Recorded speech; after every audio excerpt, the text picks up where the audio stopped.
Première épître de Paul aux Corinthiens, chapitre 10.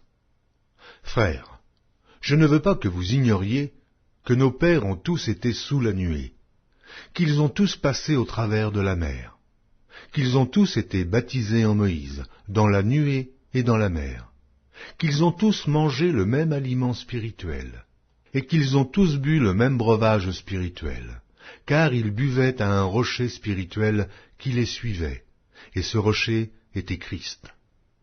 Mais la plupart d'entre eux ne furent point agréables à Dieu, puisqu'ils périrent dans le désert.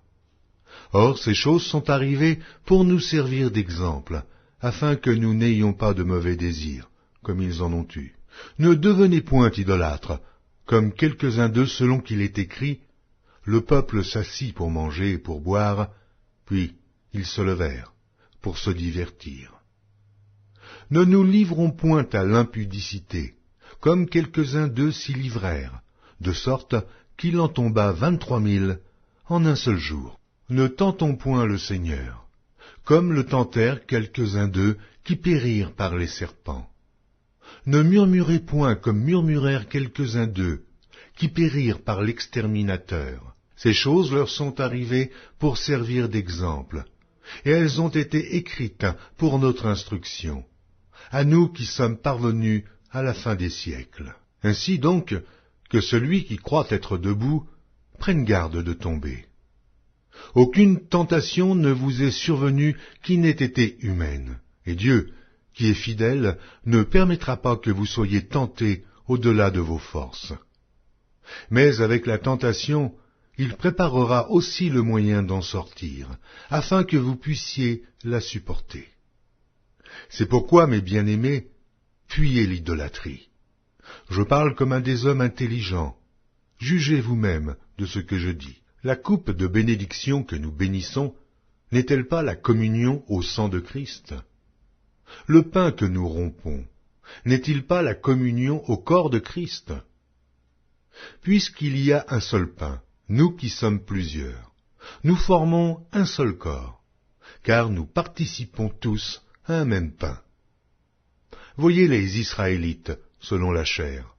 Ceux qui mangent les victimes, ne sont-ils pas en communion avec l'autel? Que dis-je donc? Que la viande sacrifiée aux idoles est quelque chose, ou qu'une idole est quelque chose? Nullement. Je dis que ce qu'on sacrifie, on le sacrifie à des démons, et non à Dieu. Or je ne veux pas que vous soyez en communion avec les démons. Vous ne pouvez boire la coupe du Seigneur et la coupe des démons. Vous ne pouvez participer à la table du Seigneur et à la table des démons. Voulons-nous provoquer la jalousie du Seigneur? Sommes-nous plus forts que lui? Tout est permis, mais tout n'est pas utile. Tout est permis, mais tout n'édifie pas. Que personne ne cherche son propre intérêt, mais que chacun cherche celui d'autrui. Mangez de tout ce qui se vend au marché, sans vous enquérir de rien par motif de conscience.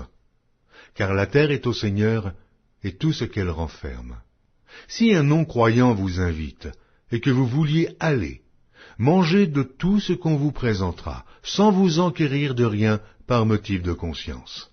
Mais si quelqu'un vous dit « Ceci a été offert en sacrifice », n'en mangez pas, à cause de celui qui a donné l'avertissement et à cause de la conscience. Je parle ici non de votre conscience, mais de celle de l'autre.